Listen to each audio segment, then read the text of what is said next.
I want to welcome everyone to the April meeting of the Mono Basin Historical Society. And uh, as we're all Zoom again, waiting for some of this snow to melt, what we're showing right now is some pictures of the museum. And Rich, do we have, yeah, go ahead and go forward. And here was in sort of the dark days. This is when we still had before the bell came off. Then let's see here. So this photo was just from a few days ago, I believe. And so the bell and all of its mounting has been rescued. It came off and it is in the Lee Vining Fire Hall. We have word that someone is willing to donate for us to have this repaired. And so once some more snow melts, then we can actually get in there and see if there is any other damage. At least what I was told, I have not communicated with this person myself. I really like this one because it really shows you where there's so much snow right up to the truck. But we'll see if there's any damage to the inside of the museum. It's just incredible the amount of snow that is there. That's really a beautiful picture. But so that's what's going on with the museum. And Robin, that was from the 17th of January. So it's had quite a long time. Long time ago. Yeah. And but boy, it's nice to see the snow off of the roof. And because boy, all that snow has just been it's just been just an indescribable year. So so this is beautiful to see the roof clear of snow. So that's where we are with the museum. Hopefully we will have some warm days coming up and some melting going on. And then as we get to a point that we can actually start to see our way of getting into the museum, I think we're going to reach out and ask anyone that wants to come and dig or whatever. Right now, I think it's just too much. From what we're hearing, it's just like a block of ice. So we'll see what the next week or so brings us, and then who knows, we're sure hoping that maybe May we can do an in-person meeting as well as Zoom, because it would be nice to see everybody again. So the last meeting that I was at, I had told everyone about the newsletters and that I was hoping to get them out. Well, then the avalanche hit, and the newsletters were sitting on my kitchen table, all folded and ready to go. And then Frank and I evacuated on March 10th, which good thing because then the patio roof collapsed on the 13th. So the newsletters are still on my kitchen table. Lenore Toomey is going to mail them out one day this week. So she is in Tahoe, and when she gets back down to Mono City, she's going to grab those and get them to the post office. So there really is a newsletter and there really is ballots, and it says to please send them back by March 31st. Please ignore that and maybe try to get them back by April 30th. This has just been quite a year. I wanted to let everyone know that I spoke to SCE, who has been giving us a grant for the ghost tour every year, that, you know, for quite a few years. And they told me not to hold out this year, that what they're doing this year is they're trying to funnel the majority of the monies that they have for philanthropy to disaster relief and emergency response organizations. He did go back and assure me that we were rated high, but he said the emergency response and disaster relief is rated higher, and that in the past, we usually knew by now whether or not they were granting the funds. And he said we'll be lucky to know by July. They're that backlogged. He said because they've had all hands on deck with everyone just trying to keep the power on. So it was quite an interesting conversation with him because you sort of got their view of what the power going out is like, and their view of, we were getting text messages in Mono City that the power would be restored, and then of course it was not restored, and how they were all panicking trying to get those automated messages to stop coming out. And so it was interesting to see hear the other side of things. He did say that he feels confident that he can get us a speaker for hydropower, and he's going to work on getting us someone to tour us through Pool Plant. And that's the one you wanted, right, Dave? Was Pool Plant? Okay, awesome, awesome. Let's see. I want to get us hurried on to our meeting, or to our presenter. But I wanted to just let everyone know that Priscilla Hawkins has again graciously offered to do the artisan ice cream this year, and that would be July 8th. And we're also looking at doing the taco sale, much like we did last year, so that everything we have more of that big fundraiser weekend again. So thank you, Priscilla, for that. And did you want to tell us anything, or you want to wait till it gets a little closer? No, we'll wait. Good. We'll wait. Okay. Okay. And then what we're going to do after our presentation this evening, we're going to have our speaker for next month come on and tell us about the presentation, because I think it's going to be David Woodruff with a living history, and it was so much fun last year that it's going to be very nice to hear directly from David. So today, our presentation is the Journal of the Mono Basin Historical Society, the newsletters, and some ghosts. And Cole Hawkins is going to be presenting this. And I think most everyone knows Cole, but Cole is our vice president. I'm sure Cole has so many degrees, I don't even know what they are. But I think one of the neat things about Cole is he's worked at the museum for a long time, and he worked with Norm, and Norm was like a walking, talking historical society all himself. And so I'm going to give it over to Cole. So Cole, you got it? Yep, I'm just looking for the right button to get to my slideshow. There it is. Okay, first, I want to mention a few things. This wasn't planned, but Robin brought it up, working with Norm. One thing that I was reminded of several times preparing for this, Norm always used to say, you can't believe everything you hear or everything you read when it comes to history. And he said that applied to everybody and everything.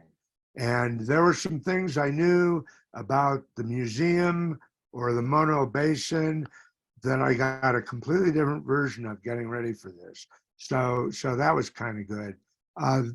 One other thing I wanted to mention before I jump into this is, I don't know how many of you are aware that mining has had a big resurgence in the Mono Basin. I've talked to a number of people, and when I've asked them what they've been doing, they say, I've been out mining wood. So that was my first joke. Now we'll get on to the talk.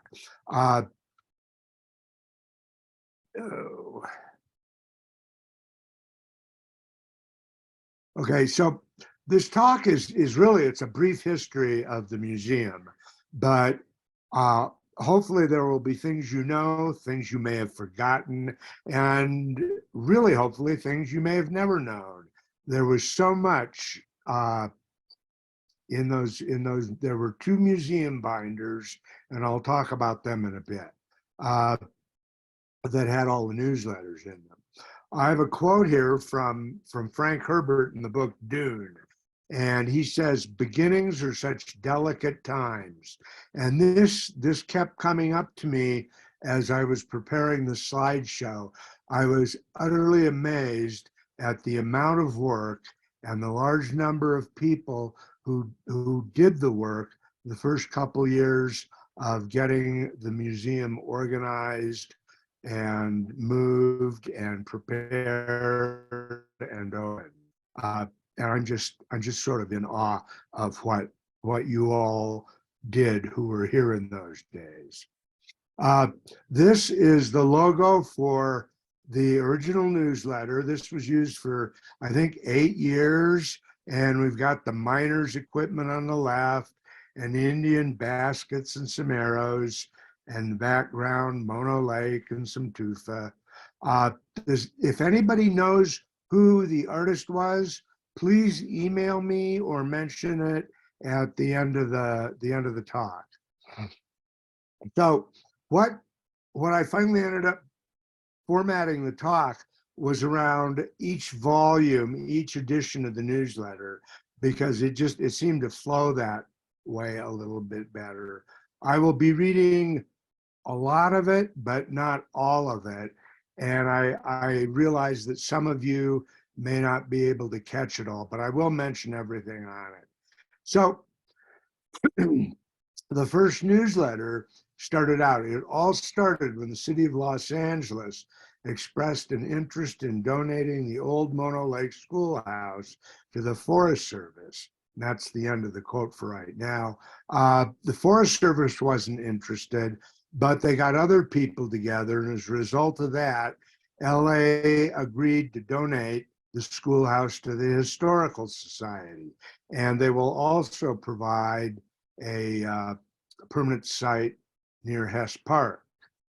And you'll have to forgive me if I keep switching from the present tense to the past tense, because I can't keep it straight. Mono County offered to help move the schoolhouse, and a lot of people came up and offered to help also. And the Historical Society applied for a grant from the Skaggs Foundation for renovation. The Historical Society's first meeting, local meeting, was in June. And by fall, there were 128 members. There are very few pictures in this slideshow. I planned on going to the museum all along, but as you saw in those pictures, it's a little hard to get to. David and Sally Gaines donated 40% of the sale of these 3 books to the Mono Basin Historical Society. This was early on. This was almost immediately when the word got out that the schoolhouse was being moved. And early money and early work go a long way.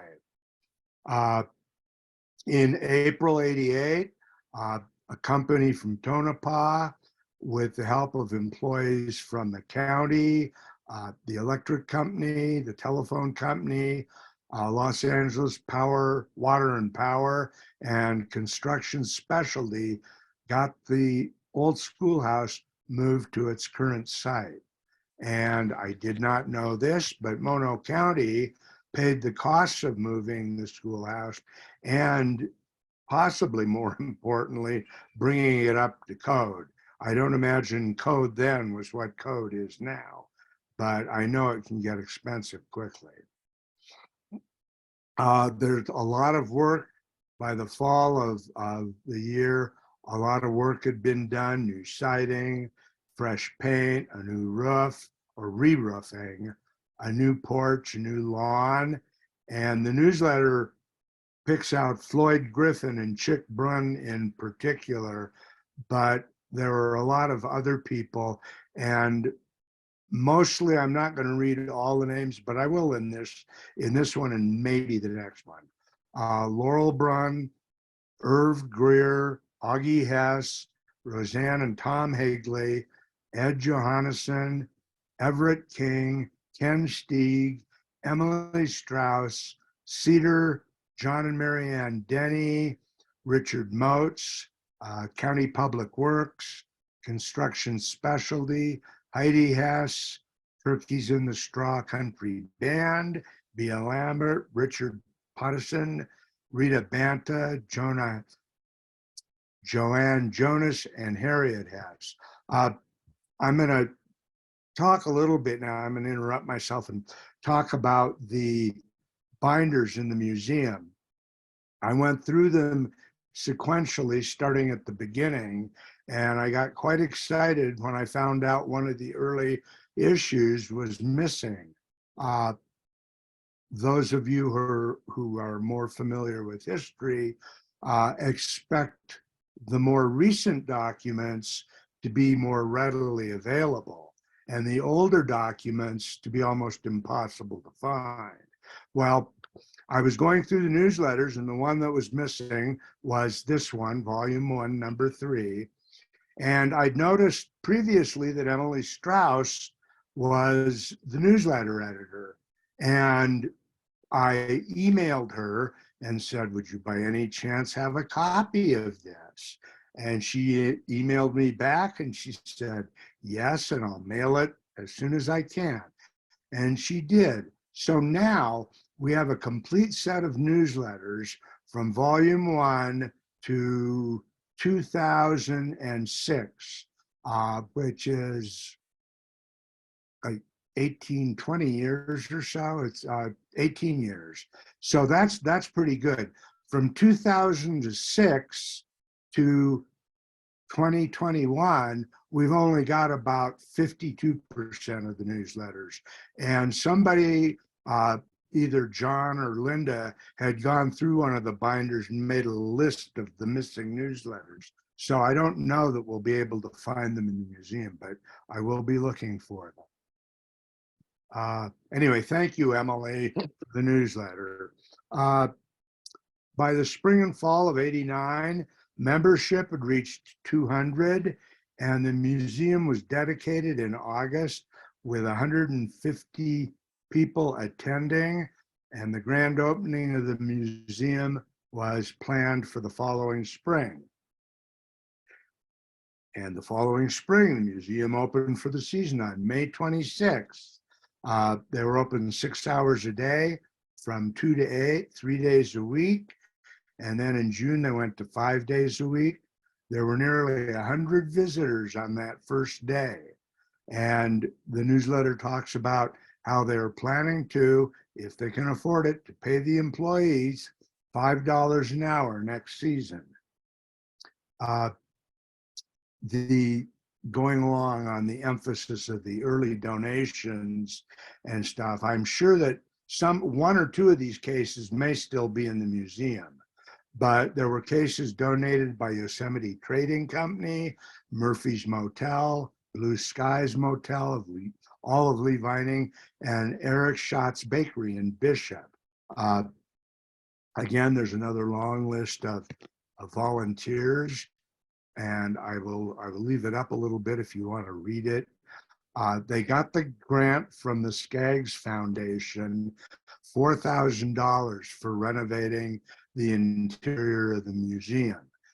The Mono Lake Foundation also donated $1,000, and I didn't see any restrictions on that grant.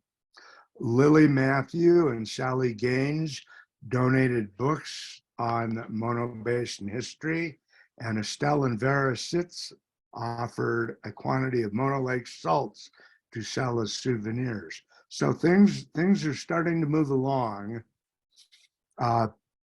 Right off the bat, I don't know if this was an official function of the Historical Society, but the Historical Society and a lot of our members have been involved in many restorations and interventions on historical sites and structures. The first one mentioned was Bennetville, and Floyd Griffin, Augie Hess, and I think that's supposed to be Irv and Pat Greer worked on it. Uh, and also that year, a cash register, which I'm sure you've all seen, the one in the museum, was donated by Mavis and Chuck Grover at the Saddlebag Lake Resort. And they thought it might have been from Bennetville. We can't prove it, but it's a nice thought. In 1991, the steam shovel was moved to the museum by Don Banna, Floyd Griffin, and his U.S. pumice crew, which included John Dondero. Of course, the steam engine is not really a steam engine, but a lot of people call it that. Don Banna had a video of the project, which many of us have seen, and Don made several videos over the years and probably hundreds of pictures that he donated to the museum. Everything in black, all the print in black comes pretty much right out of the newsletters, and where I'm editorializing or making a side comment, they'll be in gray. 1992, the ore cart was loaned by the Boy Scouts of America. I think it may have actually been loaned a little earlier, but it was mounted on rails outside the museum, and it came from the log cabin mine. In 1990, well, continuing on, Lily Matthew was elected president, and she claimed a woman date because she got a unanimous vote. And somebody asked me about that. They said, well, what do you mean woman date? And this was in the days which I really hated, but now look back with a little bit of nostalgia, where a politician who won an election by one vote would claim a mandate. So I think Lily was quite right when she said she got a woman date. Barbara Moore's Nellie Bly O'Brien, The Basin's Link to Hollywood, was printed in a condensed version from her article in the album in the newsletter. And she suggested the Historical Society rebuild the upside down house on the museum grounds, like that would ever happen. Pat Greer makes and donates denim bags. The museum apparently was selling Mormon tea and monosalts. The summer of '93, Charlie Simus was leading walks to Bennetville every Wednesday. He worked for the Forest Service. I don't think these were sponsored by the Historical Society, but they were in the newsletter. I don't know how many of you may have gone on those walks, but we walked from the campground up to Bennetville and then back down to the stream, and we crossed the stream on a nice slippery log and went up to the mine. It was quite an adventure. The museum had 625 visitors since Memorial Day, and it was open Tuesday through Sunday. I think these may have been the first baskets at the museum. I don't know. Melvin Jim Coates loaned a cradle board and a cooking basket made by Tina Charlie, and 2 cooking baskets by Julia Charlie. And Briscoe Sanderson at the Yosemite Trading Post also lent some Paiute baskets. At least one was by Carrie Bethel. In 1994, the museum was going to be open 7 days a week, starting June 15th, and the hours were from 11 to 5:30. The newsletter, which had gone from 4 or 5 issues a year down to 1 or 2, officially became a once-a-year endeavor as postage and printing costs went up. I'm definitely dating myself here, but I can remember stamped envelopes that my grandmother had that had a 3-cent stamp on them. And I can remember, I think airmail was 10 cents. So the price of mail has gone up. In 1995, Edna nicely donated, among many other things she gave the museum over the years, a 150-year-old bedspread made from the string on the tops of flour sacks. Don Banna had more photos, the heavy snows that year. And Louis Andrews had a video of Caltrans opening this blue slide that year. Floyd Griffin and Myron Thomas brought in 2 outboard motors that Wallace McPherson used, and they brought in gold samples from the log cabin mine. In 1996, we got a new logo, and Lee Vining's, that fall, Lee Vining's Mark Twain Days will be held on October 5th. The Mark Twain Days would make a great talk, but I'm not going to tackle it because there's just too much ground to cover. But if anybody knows when the last Mark Twain Days was held, you could put it in the email you send to me with all the other information I'm going to ask for. Kuzetica basketry on display. Jan Simus lent a beaded basket by Carrie Bethel, and the Hesses lent 6 baskets, including a beaded basket and a cradle basket by Minnie Mike. I don't know if these are the same baskets that we have in the museum today, but I wouldn't be surprised if they were.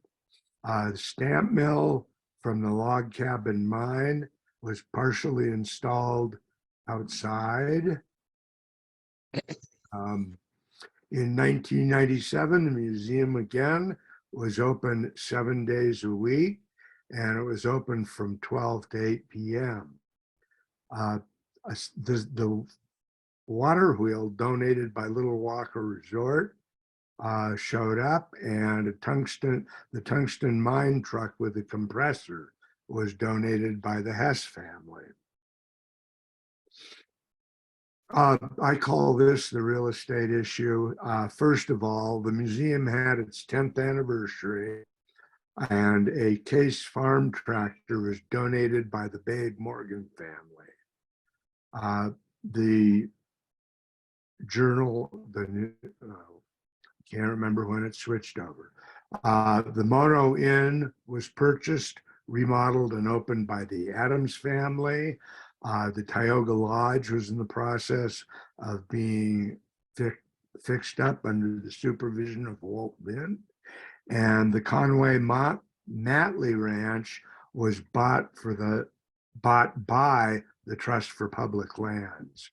And there's a great article, I don't know if we would consider reprinting it, but Mono Basin's Mining Ore of 1912 by Lily Matthew.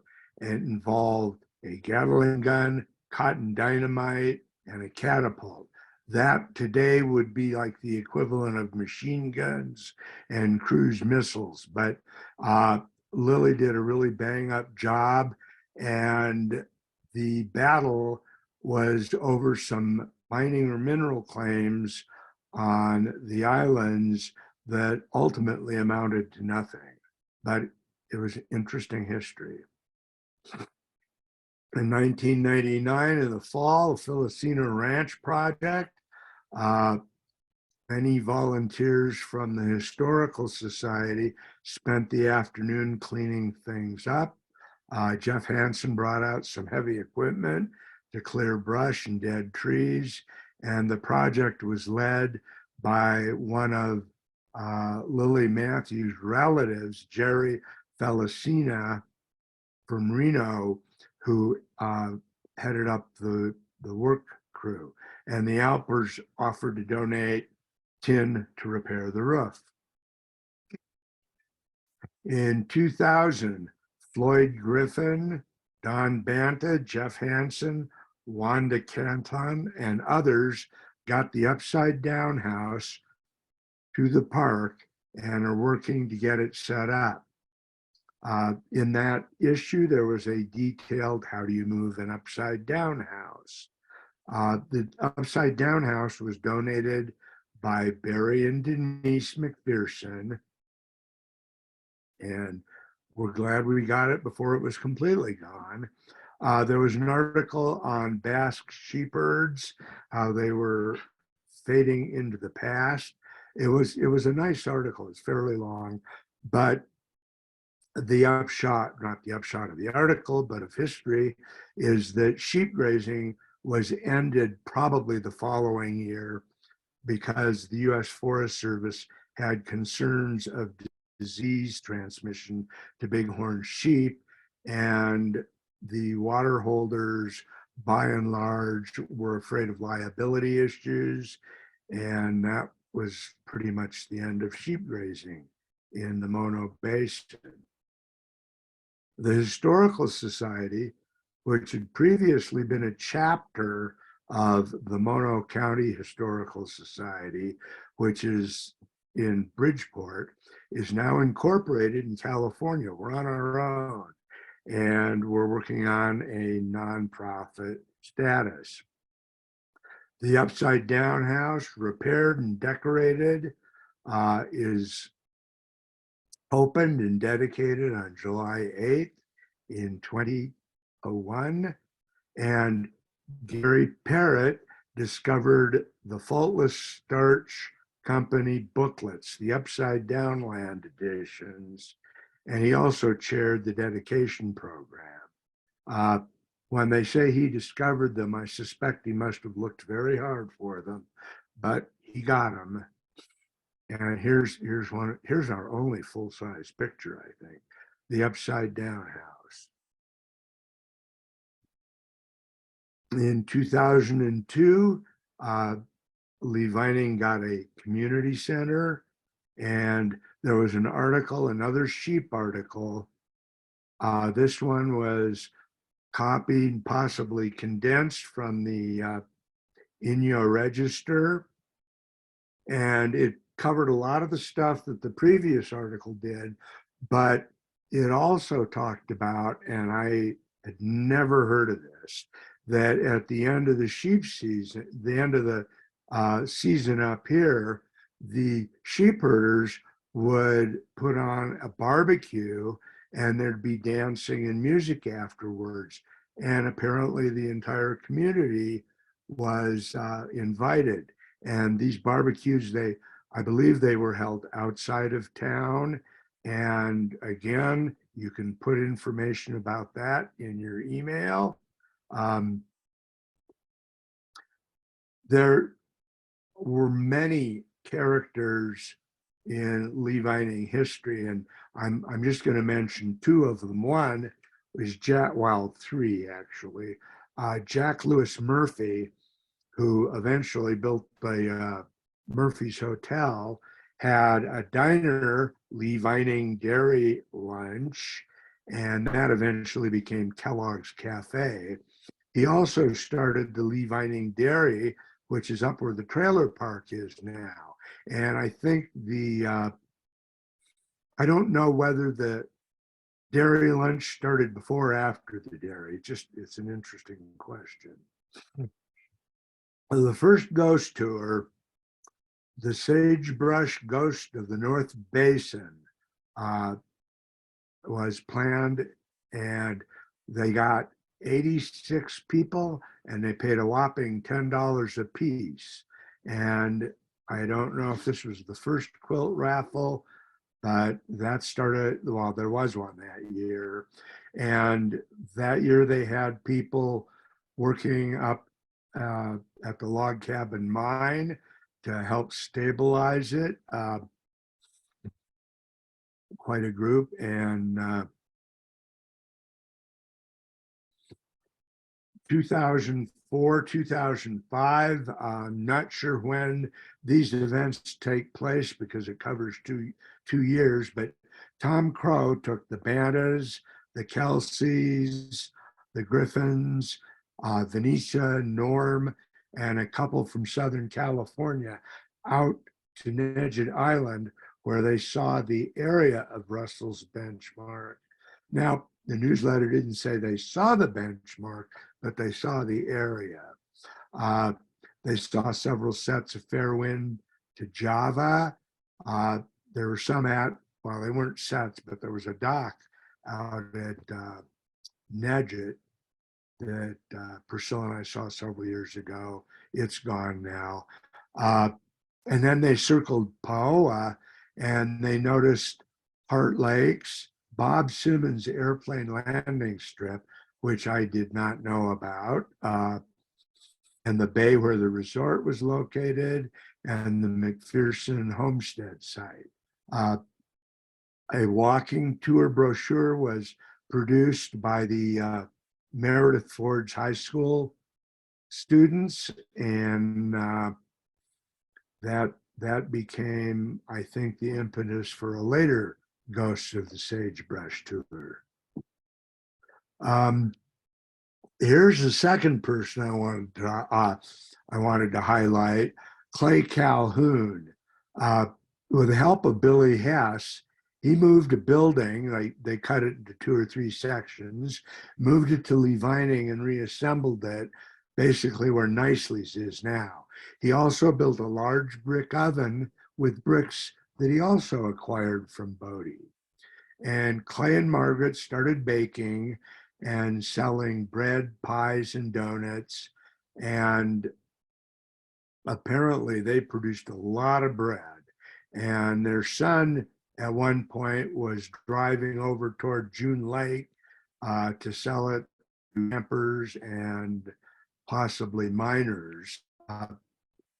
They leased out, where am I? They started selling bread and donuts and stuff. They added groceries, became a grocery store. They leased out space for a cafe. The first post office was in the Calhoun store. Clay Calhoun also cut hair and had 2 pool tables. And the store became sort of the social center of the town.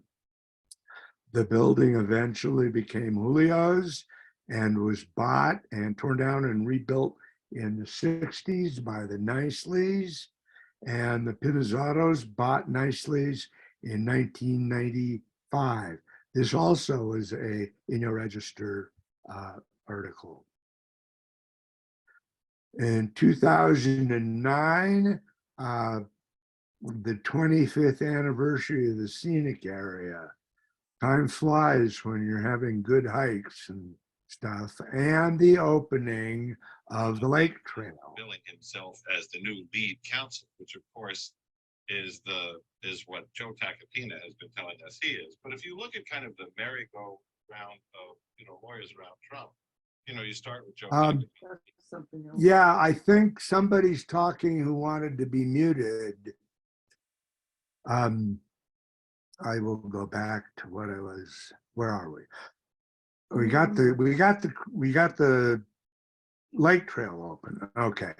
The 2011 newsletter. I don't know how many of you have seen the big poster in the museum, but it's the Women of the Eastern Sierra. It's a great poster. The Eastern Sierra Cultural and Heritage Alliance encouraged Eastern Sierra museums to focus on women and local history. And the Old School Museum, with the efforts of Linda LaPierre, featured Nellie Bly O'Brien, her work and contributions in promoting Mono County, and her Upside Down House. Speaking of which, wind damage blew the top or the bottom, I'm not sure which, off the Upside Down House, which proceeded to crash into the museum. So we got two nice chunks of damage from one event. Venita McPherson, back in the 30s, they had a pretty severe winter. And Venita McPherson is credited with getting the state to plow the road to Bishop. And this led to snow removal and equipment and open roads in Mono County. And I put in the comment there, being a little snarky, open roads, for the good old days, back to the 30s when things worked. Not that they don't work today. There was just more snow than anybody could clear out of the way. Now, the third person who runs through this whole slideshow, he's one of several people who do, is Augie Hess. And he wrote, and I guess the family was involved in writing this too, a one-page article in the 2012 newsletter. And it was possibly the most information-dense piece of reading I've ever done on the Mono Basin. It was outstanding. And I'm gonna take a couple of slides and go over points that Augie brought up. Leavining was subdivided in 1922. In 1926, locals built a school where the elementary school is now. They couldn't get the county to build it, but once they built it, the county had to pay for a teacher. They put in a 4-inch pipe to town from the upper ditch. And after 1940, this was replaced with 11 and 14-inch pipe that was either salvaged or sold off or given when the Mono Craters Tunnel project was finished. And at a cost of $385, they were able to get electricity from Power Plant 3. The interesting thing here is the locals had to help set the power poles. In 1926, Leavining got telephone. In 1927, Peter Gilley from Bakersfield built the El Mono Hotel.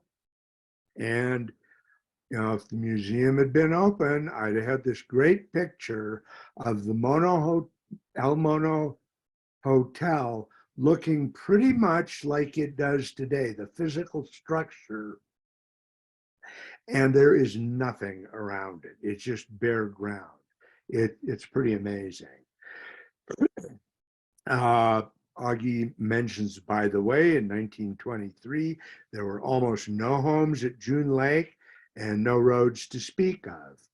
In 1947, the volunteer fire department was organized, which lowered insurance premiums by about 50%. Also that year, a utilities district was organized and took over the water system. In 1950, they installed the sewer system. He mentions that between 1923 and about 1933, no roads were plowed out of the basin. So you needed the wood and the supplies to get through the winter up front. And many of us thought we were ready for winter. And we got a lesson that in those days probably would have ended a lot less happily than most of our stories this winter go. Hess gas station had one pump, and when the letter was written, he says there were 6 gas stations in town. I've only been able to come up with 4 or 5, but I'm sure there's room for another one.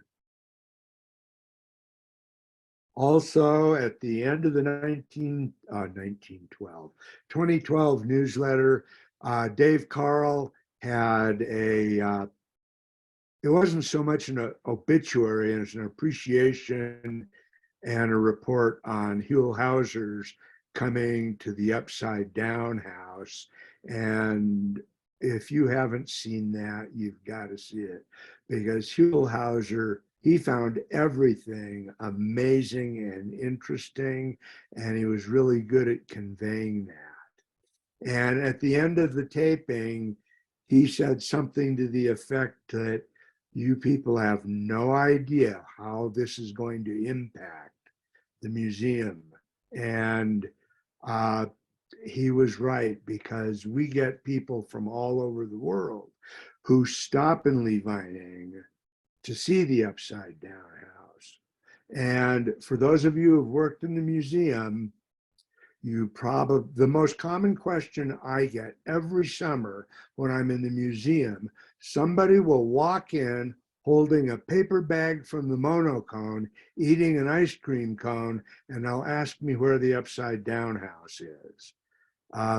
Go figure. Unfortunately, we lost Huell Hauser to cancer in 2013. And now, there we go. We got a new logo in 2014. The truck moved, I think. 25th anniversary of the old schoolhouse being moved. Time really flies. I mentioned 2 grants earlier, and I'll talk about the Amundsen grant in a second. There were several other grants that Cedar and Dave and other people applied for. Some we got, some we didn't, but I didn't want to bring every grant up. The Amundsen Foundation grant was used to hire Eric Diem to bring the handicap access ramp up to ADA standards, and to the amazement and gracious gratitude of people who worked in the museum, he remodeled the storeroom and bathroom, and he made repairs to the upside down house. That year, we got the big metal cabinet, the fireproof cabinet for storage, and water damage from park sprinklers came up in the newsletter. It doesn't come up too many more times, but it is a never-ending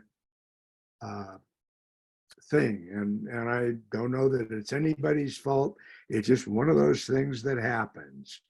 And I know several of the trustees have worked very hard at trying to get that straightened out. They've moved sprinklers, and I digress.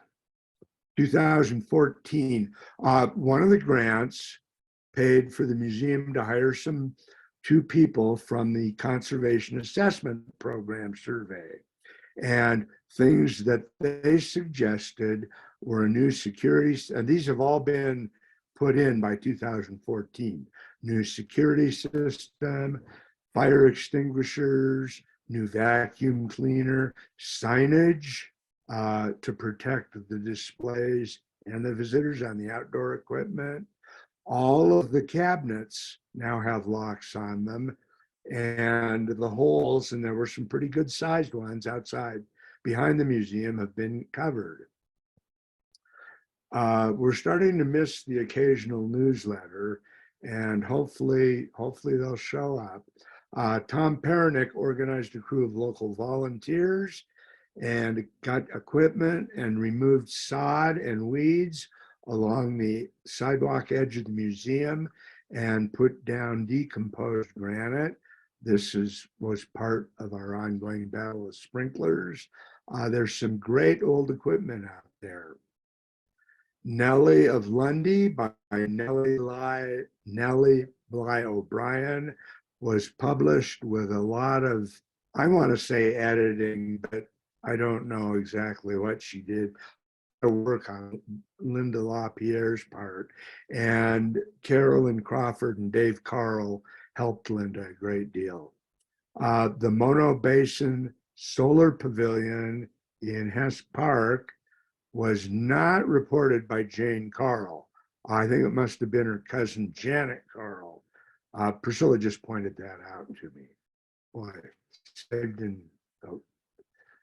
She had a detailed description of the proposal for the solar pavilion, and we got a new logo in 2018.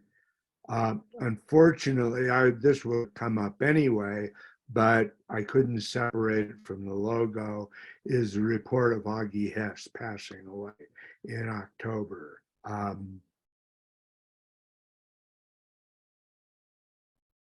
If you knew Augie, you know what I was trying to say, what I was thinking about saying.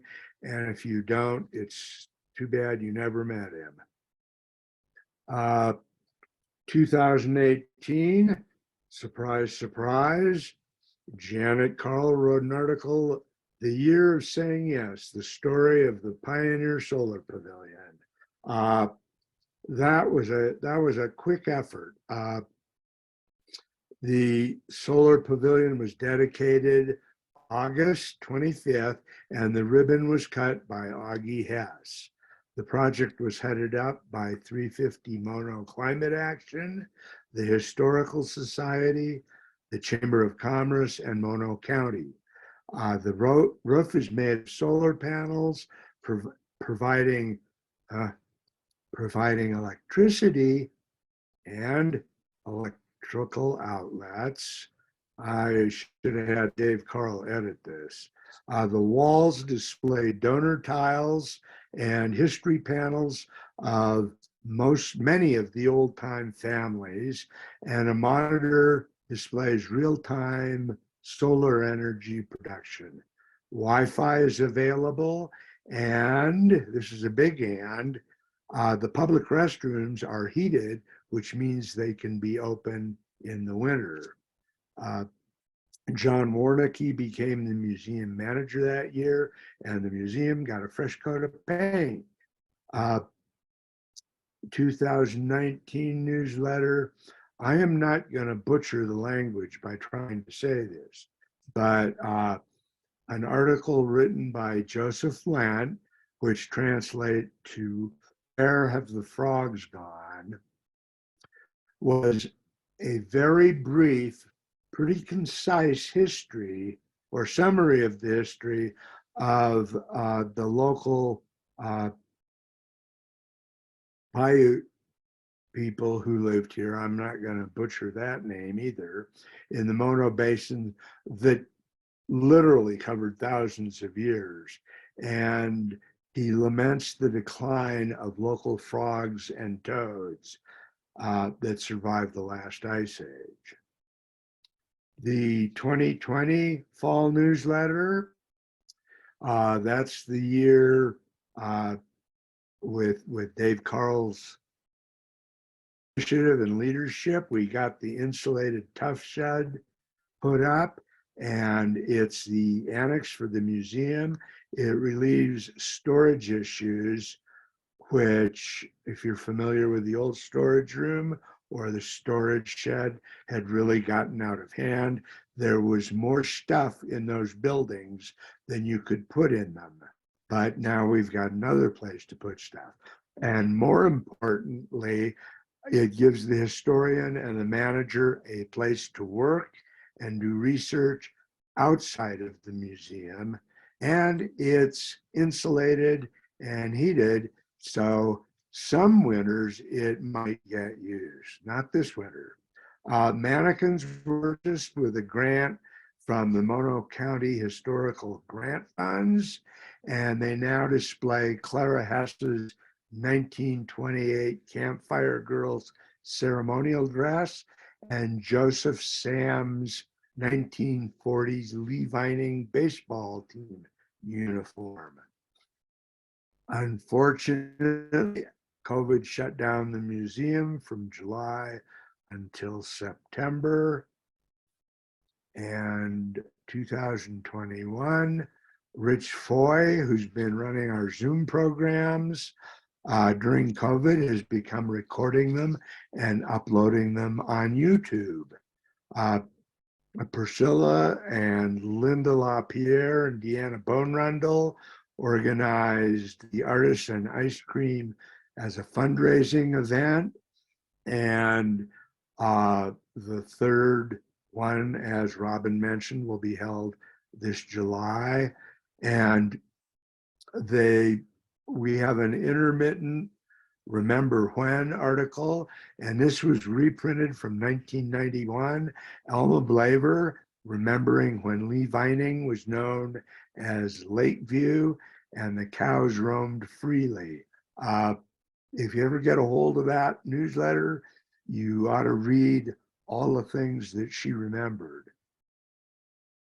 Okay, now, Robin, and probably rightfully so, asked me for a title for my talk about 2 weeks ago, and I gave her one.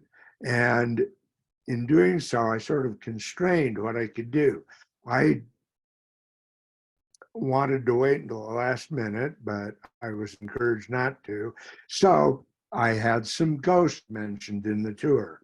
Well, I'm not going to talk about the ghost of the Sagebrush tours in any detail. Many of them, but not all of them, because we're missing some newsletters, are listed on this and the next slide. Maybe someday somebody will do a program on the Sagebrush tours, or even on just one of them. Some of the areas that have been covered have been the North Basin, Lundy Canyon and Copper Mountain, the Bodie Railroad and Mono Mill site, Lee Vining Canyon, Tioga Pass and Bennetville, the Log Cabin Mine, which I think that one may have actually got canceled due to high wind. 1940, A Year on the Edge of Change, the west side of Mono Lake, exploring the history of Lee Vining, the Tioga Road, gateway to Yosemite, Paiute, Prospector, and Pioneer, Sharp and Soft, Pumice and Obsidian, Women in the Mono Basin, Rediscovering Rush Creek. And now we're very near the end. A journal that I'm going to try to explain my title a bit. The Journal of the Mono Basin Historical Society started with volume 1, and volume 14 was the last of the journal. I think we may be missing 2008, I'm not sure, but in 2009, the journal/newsletter came out with the title of Mono Basin Historical Society, summer 2009. So I don't know if it's a journal or a newsletter. Then in 2011, the newsletter officially started, and by official, I'm referring to the title, and the volumes were no longer on the title, but the year was. So that was a bit of a change. The longest issue was 18 pages. That was volume 14. And the shortest issue was 2 back-to-back pages. And there were a number of those. And let me see, where are we going from here? I have lists of just 2 of the offices, the presidents, which are pretty much the people who keep things running and get the power fixed when it goes off. They're listed here. I'll let you read it if you want. And to my mind, after the president, the next most important officer is the historian. And we've had some really, I didn't know all of them, but the ones I knew and the ones I know of, we've had some really great historians. Now, I think the next slide is what you've all been waiting for, the quiz. I like to do something different at the end of my programs. So I'm finished talking about the newsletter, except for the quiz, and an example what the quiz might be like. What newsletters are missing from the museum binders? And the next slide would give you the answer. 2006, 2007, 2008, 2010, 2013, 15, and 16. Like I said, if you got them, let me know. Now, I have 3 questions. There is the easy question, the medium question, and what I think may be the damn near impossible question.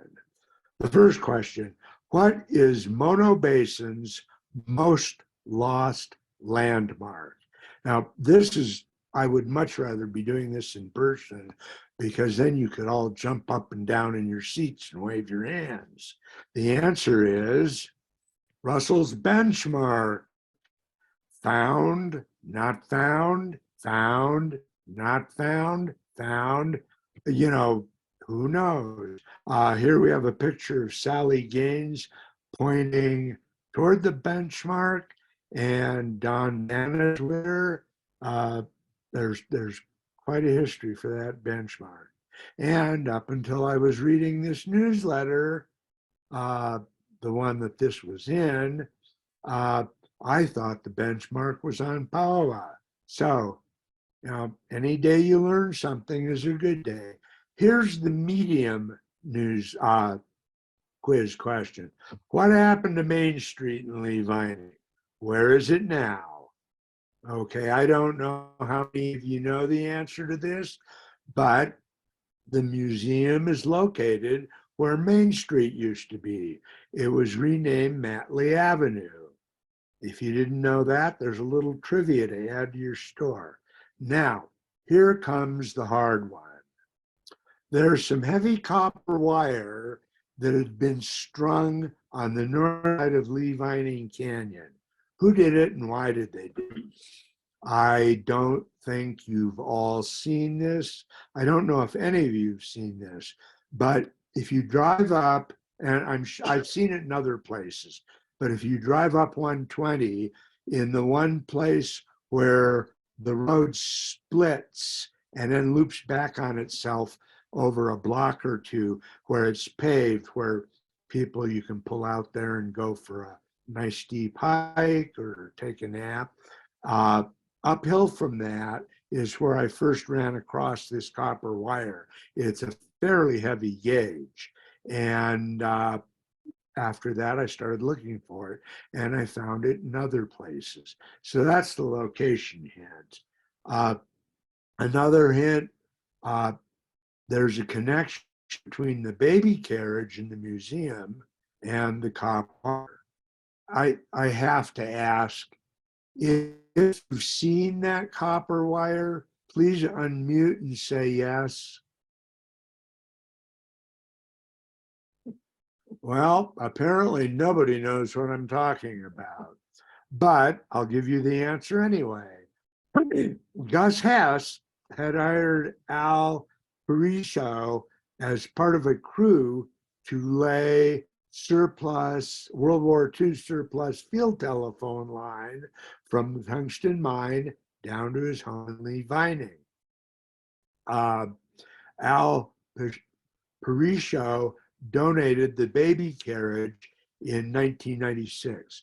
So that is the answer to that question. It suddenly occurred to me that bringing a telephone line down the Saddlebag Lake Road and down Lee Vining Canyon and back into town would have been a long way. So it's quite possible I got the identification of that wire wrong, but it's a good story. That's it. So if there are any questions, I will let Rich put people up. Thank you so much, Cole. That was really awesome and great to have our own history outlined like that for us. Now, the answer to your question early on as who drew that first logo, it was Raymond Andrews. He sent into the chat. He drew the first logo for the Mono Basin Historical Society. So thank you, Raymond. Cool. That's a very cool logo. Very, very cool. Thank you. It's nice to be Okay, I'm able to just gonna- identify it. Absolutely. I'm just going to go over a few of the chats in here before we move on, Cole. Let's see. iPhone, I think maybe that might be Dave Carl. It's his new name. Don't think Julio's was ever torn down. He said it's now Bodie Mike's. So that's a piece of information. Okay, And that's then, entirely likely. yeah. And then Tom Keller, he says that his aunt and uncle, Jim and Nada Keller, used to live in the whole old schoolhouse when it was located up on the highway. And as a child, he visited them several times and even slept overnight on the floor, sometime in the 50s. Tom, I've got to ask you about the heat in there. So many people that have come into the museum have said the ceiling is so tall. Wasn't it incredibly cold in here? So if you are still hearing. Yeah, I'm here. Hi. What I remember is they had that old stove in the museum. Now there's a stove in the corner, an old wood burning stove. Yes. That used to be in their Yes. house. That was their heat source. I'll be darned. It's amazing how many people will say that heat had to have gone right up to that ceiling. People had been freezing in here. Yeah, it wasn't the real most modern house as I recall. But a connection to the Levining area is, so my uncle Jim and my dad were one of 7 children of Anna Keller Matley. And Anna was the wife of Chris Matley, for whom Matley Lane is named. So that's how it all comes around. Uh-huh. Very interesting. Thank you. Let's see, and it looks like maybe the third ghost was Cane Ranch and Little Walker Lake. And thanks for an excellent talk, Cole. Thanks, Cole. Very interesting. You did a lot of work. Much appreciated, Rhonda and Hank. And you did a lot of work without access to the museum, which is pretty darned incredible. Thanks to everyone who wrote in the newsletters and fostered the Historical Society along the way. You bet. Second that one. Okay. Again, Cole, thank you so much. What a great presentation and a history of the society. Thank you. And now, folks, I just want to introduce David Woodruff. And David is going to give our presentation next month. And I'm going to let him talk about it a little bit. Thank you so much, David.